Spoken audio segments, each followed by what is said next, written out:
Hi guys, Heather and Emilia back again with another drink and design episode 002. Today we're going to be reviewing Vice and Virtue's the Recluse, which is an Alsatian lager. Nobody at me, okay? I don't know how to say it properly. But if you do want to at me, it's Emilia Muscardin on Instagram. Shameless plug. Today we're going to be reviewing a beer from Vice and Virtue. Really excited about this one because Vice and Virtue is actually local here to Kelowna. They're a really cool company, a really cool brewery. I believe they actually opened up in 2018. At least I believe that's when their tasting room opened up. So really fun company. If you walk in there, it's all fun, funky pastel colors. They've got unicorns in the bathroom. If you're local to Kelowna, highly recommend checking them out and going to see the unicorns in the bathroom. If you're not local to Kelowna and you come to visit, be sure to check them out anyway. Check them out anyway. Check out the unicorns in the bathroom. Yes, exactly. Come for the beer, stay for the unicorns. Come for the beer, stay for the unicorns. That should be a really good slogan.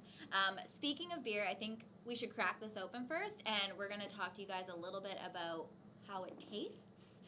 And then we're going to pop over into some of our thoughts on, design. A little bit foamy and bubbly. It's excited. I'm excited. I'm excited. We're all excited.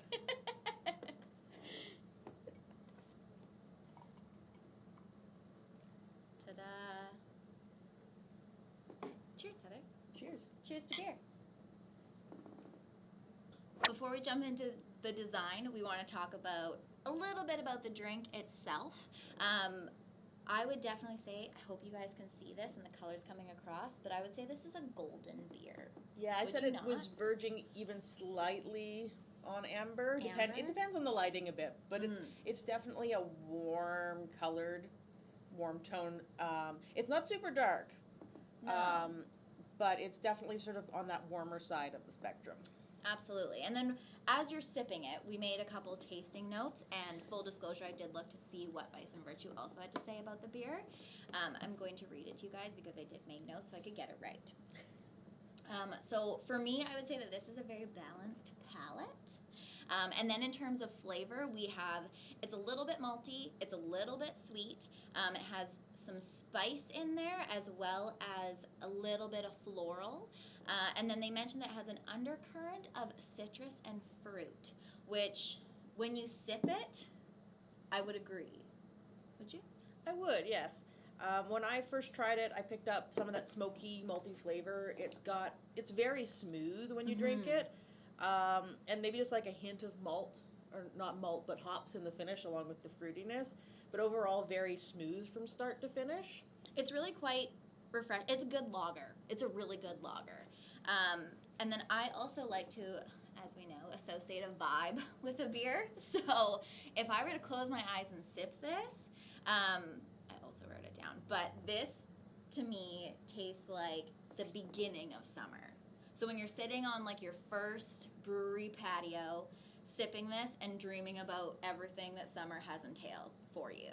That's what this tastes like to me. That's really interesting because I kind of went the opposite way. I feel like this is the end of summer, beginning of fall, when you're sitting around that sort of campfire in the evening with, a little bit of the smoke in the beer, a little bit of smoke in the air. Just sort of casual, hanging out with friends, wearing your plaid shirt. I could get down with that vibe.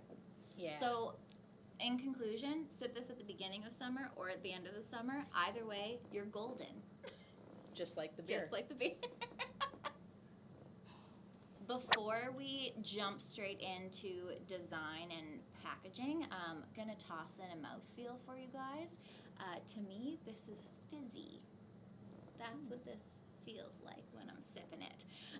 And then also just for anyone who is curious, because a lot of people are about the ABV and the IBU, but ABV is 5.5%, and then IBU is International Bitter Unit, is 27.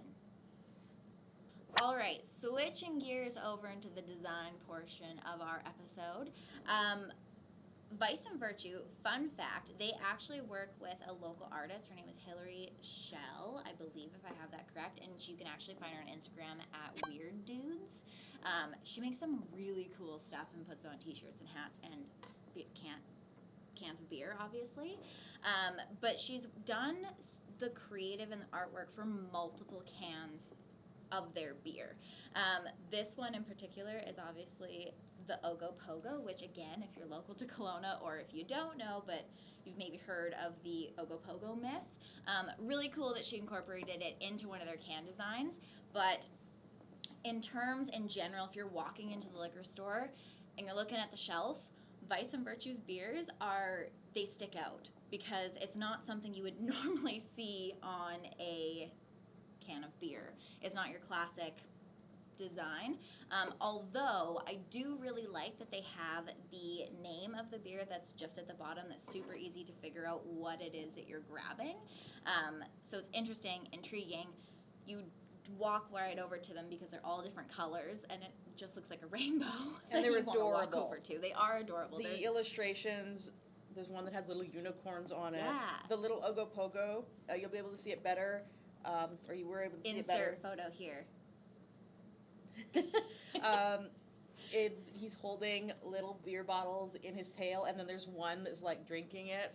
Yeah. He's just super cute, and they're super fun. It brings that element of delight, which whimsy. Whimsy. Yeah, and it's actually element of delight is actually talked about a lot in design, where you want to create something that's going to make the user, target audience, the drinker, a reason to smile. And I would definitely say that Vice and Virtue accomplished this on all levels. In terms of their branding in general, their logo is super clean and super simple, which love a good, simple and clean logo. It just makes it super appealing and super attractive to anyone who is gonna jump on board. It's not out there and in your face. It's just available, and it does not take away from the design of the can in any way. The nice thing about it too is they use really simple, clean sans serif typography, and they have that simple logo, as Emilia said, which contrasts with the doodle style of their cans. So it really makes the doodle stand out all the more because it's not competing with the type.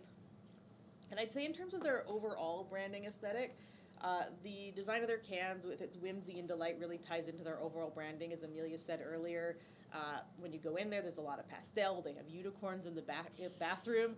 So really the feel that you get from them overall is fun and whimsical, but with a sort of modern feel, because you still also see things like all the sort of mechanics of the brewery behind them and everything like that. It's a bit industrial. So it's a really interesting marriage of fun and whimsy along with modernity, and it's just a really interesting contrast.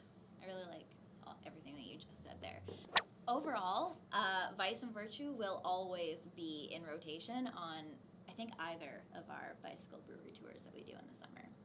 Well, I don't own a bicycle, but yes. It'll be in rotation on mine. I will see you guys next year. So, in summary, a really smooth drinking beer, a little bit malty, fruity on the finish with a hint of hops. Branding-wise, fun, delightful, colorful, but contrasted with simple typography that really lets the artwork stand out instead. Really draws you in on the shelf with its playfulness. And overall, just a really enjoyable beer and really enjoyable branding. Cheers, Heather. Cheers. Cheers. Did you enjoy this video? For more branding, marketing, drinking content, follow Hiilite on Facebook, Instagram, and YouTube. We'll see you there. Cheers.